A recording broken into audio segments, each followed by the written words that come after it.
오늘 유명한 세베대 아들의 어머니가 나와서 예수님에게 자기 아들을 하나는 주의 좌편에 하나는 우편에 앉게 해달라는 부탁하는 내용이 나오죠. 20절에 의하면 그때의 세베대 아들 어머니가 그 아들들을 데리고 예수께 와서 절하며 무엇을 구하였다. 그래서 아들들 데리고 와서 예수님 앞에서 절하였다. 그러면서 구했는데 뭘 구했느냐? 20절, 21절 예수께서 이르시되 무엇을 원하느냐? 이르되 나의 이 두 아들을 주의 나라에서 하나는 주의 우편에 하나는 주의 좌편에 앉게 명하소서. 하나는 좌편, 하나는 우편 이렇게 앉게 해달라는 겁니다. 이 어머니 어떤 어머니인가? 먼저 세베대의 아들의 어머니, 이 두 아들 데리고 왔다 그러는데 예수님의 12 제자는 형제가 있는 그 형제들이 들어 있습니다. 그 중에 누가 형제냐? 베드로와 안드레가 형제죠. 야고보와 요한이 형제죠. 그래서 베드로와 안드레가 형제요, 야고보와 요한이 형제인데 이 야고보와 요한은 바로 세베대의 아들입니다. 그럼 베드로와 안드레와 야고보와 요한은 다 어부였는데 12명 중에 그 중에 수제자가 3명이잖아요. 그 3명이 누구냐? 베드로, 안드레, 야고보, 요한 중에 안드레만 빼고 베드로, 야고보, 요한이 예수님의 수제자입니다. 그럼 야고보와 요한은 세베대의 아들이죠. 12제자 안에 2명의 제자가 들어가는 것도 대단한 일이지만 그 2명의 제자가 수제자 3명 중에 2이 들어가는 것은 더 대단한 일이죠. 그러니까 이 아이들은 야고보와 요한은 굉장히 예수님이 신뢰할 만큼 그 12제자 중에서도 뛰어난 인물들이었습니다. 엄마가 혹은 아빠가 길러냈겠죠. 여기서 세베대의 아들이라고 하는 표현이 나오는 이유는 성경에서 그 아들들만 있을 때는 다른 제자들과 구분이 되면 이름만 씁니다. 베드로, 안드레, 야고보, 요한 이렇게 나오는데 12제자의 이름이 다 다릅니다만 같은 이름이 딱 2명이 겹칩니다. 야고보가 2명 있거든요. 야고보가 2명이 있으니까 그 아들들은 구분이 안 되니까 아버지 이름을 넣어주는 겁니다. 그래서 세베대의 아들 야고보가 있고 알페오의 야고보가 있습니다. 그래서 이 다른 야고보는 아버지가 알페오입니다. 그렇게 구분할 때에는 아버지 이름을 넣어주고 그렇지 않고 구분이 안 되면 구분이 되면 그럼 아버지 이름을 넣을 필요가 없는 거죠. 그래서 우리가 다른 아버지 이름을 몰라요. 그런데 사실은 12제자 중에 이름이 겹치는 사람이 야고보만 있는 게 아니라 시몬도 있습니다. 12제자 중에 시몬이라는 이름이 2이 있거든요. 그런데 원래 시몬이라는 이름을 가진 사람은 후에 예수님께서 시몬에다가 이름을 줬잖아요. 베드로라고 줬잖아요. 너는 베드로라. 그래서 그 다음부터는 베드로라 그러니까 시몬이라는 이름을 안 썼어요. 그리고 많은 사람들이 시몬이라고 부르지 않았기 때문에 시몬이라고 굳이 써봐야 잘 몰라요. 그러니까 시몬이라고 안 하고 베드로 그랬으니까 뒤에 나오는 시몬은 그냥 시몬이라고 쓴 거예요. 만약에 베드로를 시몬이라고 썼으면 또 이름이 겹쳤을 거니까 아버지 이름을 썼을 거예요. 그래서 우리는 그럼에도 불구하고 시몬 베드로의 이름은 아버지 이름은 알아요. 바요나 시모나 내가 복이 있도다. 바요나 그랬으니까 요나 바는 아들이란 뜻이니까 바는 빼고 요나의 아들 바요나 시모나 내가 복이 있도다. 그래서 바요나가 되든지 요한복음에 가면 뭐라고 되어 있냐면 요한의 아들 시모나라고 되어 있잖아요. 여러분 요한의 아들 시몬 그랬을 때 그 요한 그러니까 베드로의 아버지 이름은 요한이거나 요나거나 둘 중에 하나인데 아마 요한일 가능성이 큽니다만 어쨌든지 간에 아버지 이름을 잘 몰라요. 이름이 구분되면 이름을 쓸 필요가 없으니까요. 그런데 야고보는 두 명이니까 세베대라는 이름을 구분해서 쓴 겁니다. 그러니까 이 세베대의 아들 야고보도 있는데 요한도 있죠. 그런데 그 두 아들이 예수님의 12제자 중에 3명 안에 들어가는 신임을 받는 대단한 아들로 키운 사람이 누구냐? 이 어머니입니다. 어머니 대단한 사람입니다. 그런데 이 어머니가 아들만 그렇게 키웠느냐? 이 어머니가 얼마나 대단하냐면, 제가 지난번에도 잠시 말씀드린 적이 있는데 성경은 이제 뭐 시간이 갔으니까 안 찾는데요.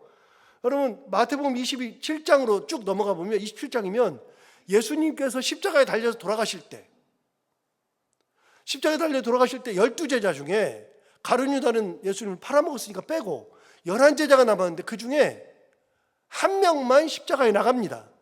십자가 밑에 십자가 달렸을 때 다 죽일 것 같으니까 한 명만 거기 딱 나갑니다. 누가 나가느냐? 요한만 나가잖아요. 그래서 예수님께서 십자가에 달려서 어머니 마리아를 보니까 어머니가 너무 처량해요. 내가 죽으면 어머니 누가 돌보나? 그래서 어머니 보소서 아들입니다 그랬을 때 그 아들이 요한입니다. 요한에게는 뭐라 그러냐? 보라, 네 어머니다. 십자가 위에서 아들입니다, 어머니다. 그래서 엄마와 아들 관계로 딱 맺어줬고 자기 죽잖아요. 그래서 사도들 중에 다 순교해도 요한은 순교 안 했다 그랬잖아요. 요한은 어머니 마리아를 모시고 에베소 가서 살다가 에베소에서 마리아 죽고 에베소에서 거기서 일하다가 잡혀가가지고 반모섬으로 끌려가가지고, 반모섬은 에베소의 앞에 있는 섬이에요. 바로 앞에 있는 섬. 그래서 에베소에서 반모섬 끌려가서 요한계시록 쓰고 돌아와서 다시 에베소에 있다가 에베소에서 죽습니다. 마리아도 에베소 죽고 요한도 에베소 죽죠. 그 요한 한 명만 딱 십자가에 목숨을 내걸고 갔던 아들이, 그 제자가 요한입니다. 요한의 어머니입니다.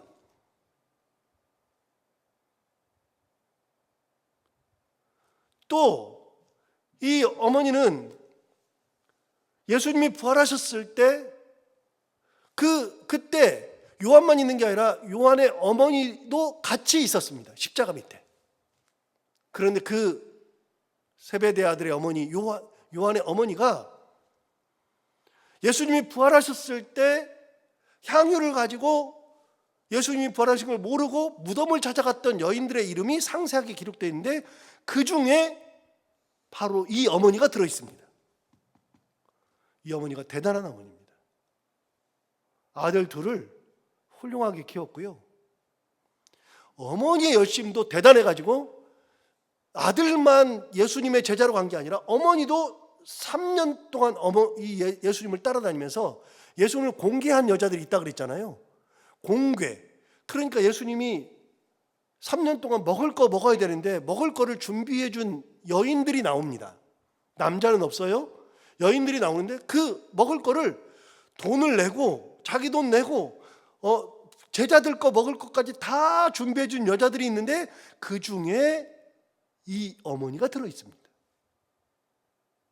이 어머니 대단한 어머니입니다. 그런데 그 어머니가 예수님을 사랑하는 열정도 있지만 자식을 사랑하는 열정도 있는 거예요. 그러니까 그 어머니가 예수님 앞에 와서 무릎 꿇고, 자식들을 데리고 와서 무릎 꿇고 절하면서 예수님께 구하는 게 뭐냐? 하나는 주의 나라, 주의 나라에서, 이 두 아들을 주의 나라에서 하나는 주의 우편에 하나는 주의 좌편에 앉게 하옵소서. 자, 여기까지 우리가 다 알아요. 그 다음도 알아요. 그 다음도. 그런데 여러분, 이 어머니가 찾아온 이때가 언제냐? 어제 우리가 무슨 설교했죠? 어제 17절부터 19절까지 예수님이 무슨 말씀하셨어요? 예루살렘에 올라가서 죽임당하고 부활당한다. 그런데 좀 더 구체적으로 예루살렘에 올라가면 대제사장들과 서기관들에게 넘겨줘서 그들이 죽이기로 결의하고 이방인들에게 넘겨주어 그를 조롱하고 채찍질하고 결국 죽고 살아난다. 아주 구체적으로 다 말씀하신 게 이 바로 앞 사건입니다. 그럼 예수님은 지금 예루살렘에 올라갈 때 어떤 마음으로 올라가느냐? 우리 다 알잖아요. 그냥 이걸 몇 번째 얘기했어요? 세 번째 얘기했어요. 그럼 세 번째 이걸 이야기할 정도면 예수님의 마음이 그런 거예요. 그런데 제자들이 어제도 봤잖아요. 제자들은요, 첫 번째 말을 들었을 때는 막 예수님 붙들고 항변했어요. 두 번째는 아이씨 왜 그래? 그러면서 자기들끼리 근심했어요. 그런데 세 번째에는요, 어제는 세 번째 말씀하실 때는 아무 반응이 없어요. 제자들이 에이 저 뭐야? 그리고 반응이 없어요. 제자들도 점점 가니까 에이 또 말씀하시네. 신경도 안 써요. 그런데 이게 진짜 마지막 말씀이고 예루살렘에 가서 이제 십자가를 짓는 일만 남았어요. 그러는데 그때에 예수님이 이 말씀 하셨는데 바로 그때 세베대의 아들의 어머니가 아들들을 데리고 와서 무릎 꿇고 절하면서 자식들 청탁하는 거죠. 예수님이 예루살렘에 가면 죽는다 그랬어요. 이방인에게 넘겨주어 조롱과 채찍질 당하고 죽고 사흘 만에 살아난다. 죽음을 얘기하는데 어머니는 아무것도 모르니까 아무것도 모르고 그저 내 아들. 그래서 청탁하는 장면이죠. 저는 이 청탁이 굳이 이렇게 잘못됐다고 말은 못하겠어요. 다 하니까. 저도 해요. 저도 뭐 할 수 있으면 해요. 그러니까 이거는 제가 성경을 보면서 계속 느끼는 것 중에 하나는, 저는요 성경 엊그제도 말씀드렸지만 설교를 준비할 때마다 어떤 생각을 하냐면요, 내가 그 사람이라면, 내가 그때 있었다면, 이런 생각을 진짜 많이 하거든요. 그래서 광야 생활할 내가 백성이었다면 나도 밤새 울었겠다. 나도 왜 여기까지 와서 나를 죽이려고 하느냐. 나도 그런 생각을 했겠다. 그런 말 했겠다. 그런 생각 한다니까요. 나도 그런 생각해요. 그리고 베드로가 막 얘기하는 거 나도 그랬을 것 같아요. 다 그렇게 하는 것마다 저는 성경에 그 사람들이처럼 저도 행동하지, 저는 아니고 그렇지는 못해요. 저도 똑같이 할 것 같아요. 청탁도 저도 할 것 같아요. 그런데 지금은 청탁할 때가 아니죠. 때를 모르죠. 그러니까 예수님께서 한 말씀 하시는 거예요. 22절 보세요. 예수께서 대답하여 이르시되 너희는 너희가 구하는 것을 알지 못하는도다. 무슨 말이에요? 야, 나 죽으러 가. 나 이 길 가면 죽어. 이게 끝길이야. 내가 주의 나라 갈 때 내가 우측에 앉히고 좌측에 앉히고. 여러분, 어머니가 그렇게 우측에 앉히고 좌측에 앉히고, 이거는 하늘나라에서 그렇게 앉혀달라는 거예요. 이 땅에서 앉혀달라는 거예요.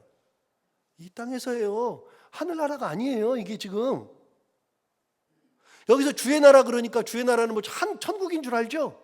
아니요. 여기서 주의 나라는요, 이 땅에서. 그래서 예수님에 대한 오해 중에 가장 큰 오해가 뭐냐면요, 예수님께서 왕이 될 거라고 사람들이 다 생각했어요. 왕이 될 거라고. 호산나 이렇게 하는 것도요, 예루살렘 입성할 때 막 사람들이 나와서 호산나 하는 것도 예수님이 이 길에 가면, 예루살렘에 들어가면 왕이 될 거라고 다 착각했어요. 전부 다. 여러분, 주의 나라 그러니까 천국이라고 생각하면 안 돼요. 천국이 아니에요. 천국이 아니고 이 땅을 얘기하는 거예요. 이 땅에서. 그래 예수님 말씀하시는 거잖아요. 야,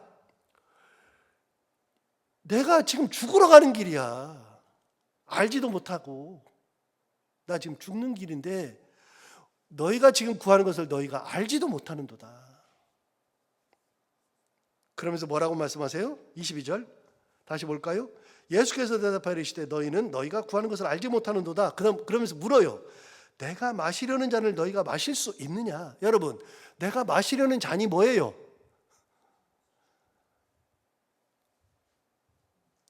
여러분, 죽음의 잔이에요. 죽음의 잔. 지금 죽으러 가는 길이니까 죽음의 잔이죠. 그렇게 죽음의 잔을 마시려고 하는데 너희가 마실 수 있느냐? 지금 너희들에게 자리를 줄 게 아니라 내가 지금 죽으러 가는 길이고 죽음의 잔을 마시는데 마실 수 있느냐 물어봤죠. 23절 보세요. 이르시되 너희가 과연 22절 맨 끝에 그들이 말하되 뭐라고 썼어요? 할 수 있나이다. 마실 수 있대요. 내가 마시려는 잔, 그러니까 뭐 왕이 마시는 잔인 줄 알아요? 뭐 대단한 건 줄 알아요? 여러분, 죽음의 잔을 어떻게 마셔요? 다 피하지. 나중에요, 여러분, 십자가 밑에 그래도 요한은 따라가는데 야고보, 그 아들 중에 하나 야고보는 사라졌어요. 무슨 죽음의 잔을 마셔요? 죽음의 잔은. 23절 이르시되 너희가 과연 내 잔을 마시려니와. 자, 잘 생각해 보세요. 너희가 과연 내 잔을 마시려니와. 여러분, 이 잔이 무슨 잔이라 그랬어요? 죽음의 잔이에요. 예수님이 뭐라 그랬어요? 너희가 과연 내 잔을 마신대요. 나중에 어떤 길을 가요? 죽음의 길을 가겠죠. 순교의 길을 가겠죠. 너희가 과연 내 잔을 마실 거는 마실 거다. 자, 23절 이르시되 너희가 과연 내 잔을 마시려니와 내 좌우편에 앉는 것은 내가 주는 것이 아니라 내 아버지께서 누구를 위하여 예비하셨든지 그들이 얻을 것이니라. 자리는 내가 주는 게 아니야. 너희들 이 땅에서의 자리도 내가 주는 게 아니고 천국에서의 자리도 내가 주는 게 아니라 예비된 사람이 있으면 그 사람에게 하나님이 주시는 것이지 내가 주는 게 아니다. 엄청난 착각하고 있는 거예요. 엄청난 착각. 그래서 뭐라 그래요? 너희가 내 잔을 마실 수 있느냐? 그럴 수 있나이다. 과연 너희가 마시기는 마실 거다. 나중에 그 잔을 다 마시잖아요. 모르고 얘기하는 거예요. 모르고. 죽음의 길을 받아들이지 못해요. 몰라요. 몰라. 끝까지 몰라요. 자, 24절 보세요. 열제자가 들었어요. 이걸 남은 열제자가 들었어요. 그걸 다 보고 있잖아요. 어머니가 와서 저라고 좌편 우편 얘기하고 있고 예수님은 너희들 잔을 마셔? 내 잔 마실 수 있어? 예, 마실 수 있습니다. 그러니까 저것들이 마실 수 있대네. 그러면서 열제자들이 듣잖아요. 자, 보세요. 열제자가 듣고 24절 두 형제에 대하여 분이 여기거늘. 당연히 화나죠. 25절 보세요. 예수께서 제자들을 불러다가 이르시되 이방인의 집권자들이 그들을 임으로 주관하고 그 고관들이 그들에게 권세를 부린 줄을 너희가 알거니와 너희 중에는 그렇지 않아야 하리니 너희 중에 누구든지 크고자 하는 자는 너희를 섬기는 자가 되고 너희 중에 으뜸이 되고자 하는 자는 너희의 종이 되어야 하리라. 여러분, 제자들은 다 분하죠. 이게 뭐 하는 짓이야? 너희만 부모 있는 거야? 너희만 엄마 있어? 왜? 그러면서 너무 화가 나는 거예요. 어제도 말씀드렸어요? 엊그저께도 말씀드렸는데 여러분, 사람들은 가장 화가 나는 게 언제냐면요, 공평이 무너질 때예요. 공평하게 대해야지 공평하게 안 해주면 화가 나요. 그래서 한 달란트 가지고서 공평 가지고 싸우잖아요. 여러분, 우리는 안 그래요? 우리도 다 공평 가지고 싸워요. 누가 저 사람만 편해야 한다, 엄청 화가 나요. 그거 가지고 싸워요. 저 사람만 많이 준다, 그거 가지고 엄청 싸워요. 여러분, 형제를 키우면 형제들 중에서도요, 왜 형만 많이 줘? 이렇게 나와요. 밥 먹는 것도요, 고기를 좀 더 주면은 왜 형만 많이 주냐고 싸워야 돼요. 왜 동생만 사랑하냐 그래요. 여러분, 형제지간에도 왜 형만, 왜 동생만, 그러는 게 인생이에요. 목사도요, 누구만 편애하면은요, 그 교회 엄청 시끄러워요. 엄청. 저는 하나님께서 그래도 은혜 주셔가지고요, 저는 누구를 편애하는 것이 체질에 안 맞아요. 그냥 다 똑같지, 그냥 누구나 다. 그러니까 저랑 같이 있을 때는 공평이 무너진 적이 지금까지 없어요. 누구를 편애해 본 적이 없어요. 누구를. 그러니까 누구를 편애해야 제 편이 생기는데 저를 그렇게 그냥 감싸고, 우리 목사님 그러는데 저는 누구를 편애하지 않으니까 누구도 그렇게 잘 안 해요. 그래서 저는 제 밑에 있던 전도사들이나 뭐 누구도요, 제 편을 또 안 만들어요. 이걸 안 만들어. 목사님, 우리 모임할까요? 관둬라. 니들끼리 해라. 나는 안 한다. 그런 거 안 해요. 공평이 무너지면 안 되니까. 하나님이 그래서 저한테 그런 걸 싫어하는 것을 주셔가지고 너무나도 감사한데, 공평이 무너지면요, 진짜 화가 나는 거예요. 제자들 3년 따라다녔어요. 10명이서 얼마나 화가 나요. 그러니까 막 따지는 거잖아요. 예수님 뭐라 그래? 불러다가, 야, 세상 사람들은 주권자가 아랫사람들 핍박하고 가진 자가 없는 사람 막 무시하고, 세상 사람은 위에 아래 그런 게 있어가지고 위에를 갈라 그러고 자꾸 그러고 있는데, 잘 들어라. 너희 중에 알거니와 크고자 하는 자는 너희를 섬기는 자가 되어야 되고, 너희 중에 으뜸이 되고자 하는 자는 너희의 종이 되어야 하리라.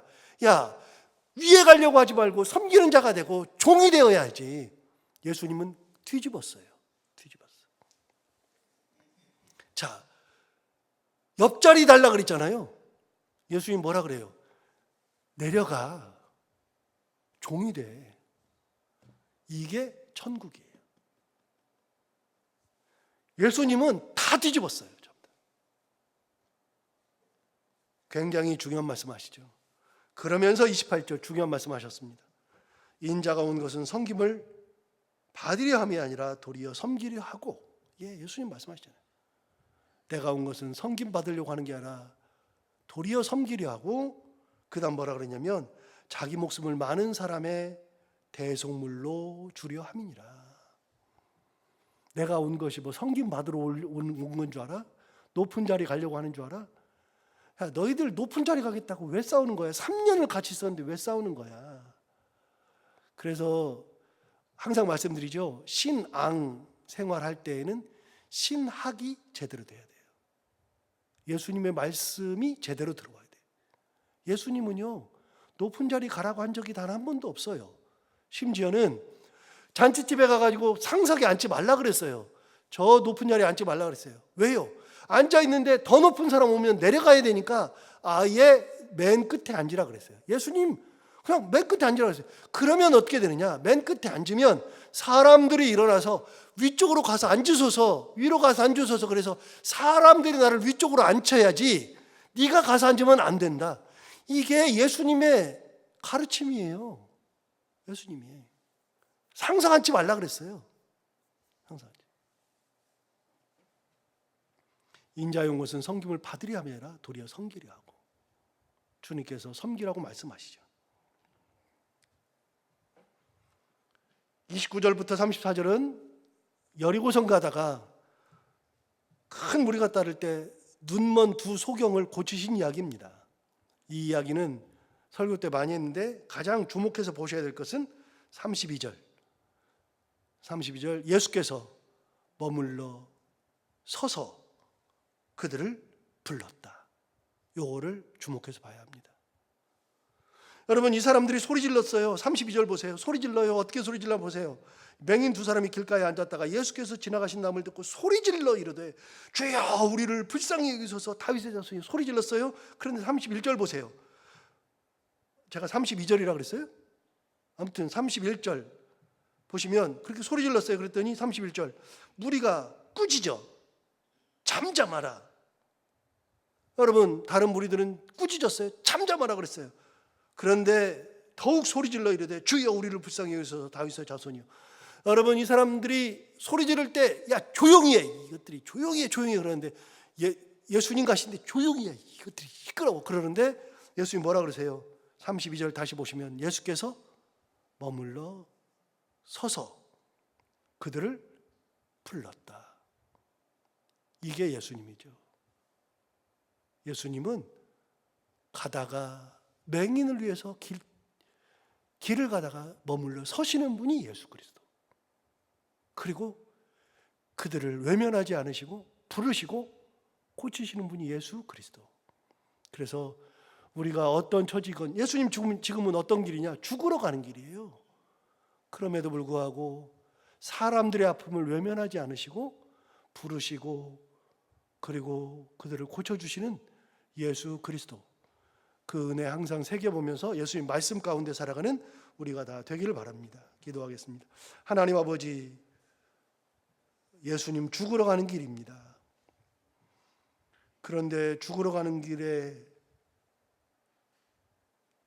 어느 누구도 그것을 마음에 염두에 두지 않고 이제는 자식들을 훌륭하게 키우는 어머니마저도 예수님의 이 길이 영광의 길인 줄 알고 좌우편에 앉게 해달라는 그런 청을 할 수밖에 없었던 인간의 모습, 우리도 다 똑같이 그럴 수밖에 없는데 우리의 이 무지함, 하나님의 마음을 깨닫지 못하는 그런 나약함 가운데 하나님 앞에 나아가오니 우리의 무지함과 나약함, 죄악됨 하나님 다 용서하시고 우리가 주님의 마음을 깨달을 수 있는 영적 눈, 영적 신앙이 깨우쳐져서 주님의 뜻대로 이것이 주님의 뜻이겠지, 주님은 이렇게 하시겠지 할 수 있는 그런 신앙적 믿음을 가질 수 있고 살아갈 수 있도록 주님 인도하여 주옵소서. 그런 가운데 주셨던 말씀, 도리어 종이 되어야 하리라, 섬기는 자가 되어야 하리라 말씀하셨던 거 잊지 아니하고 신앙생활하면서 항상 섬기고 종이 되며 하나님의 말씀대로 살아갈 수 있는 참 그리스도인의 모습으로 살아가는 저희들 되게 하여 주옵소서. 하나님 아버지, 오늘도 하루를 살아갈 때 이 말씀을 기억하며 살게 하여 주옵시고 오늘도 기도로 나온 사랑하는 성도들 한 분 한 분의 기도를 다 들어응답해 주시기 원하며 해야 되는 것들을 기쁨으로 잘 감당하고 만나는 분들과 함께 웃고 행복한 하루가 되게 하여 주옵소서. 감사하며 예수님 이름으로 기도하옵나이다.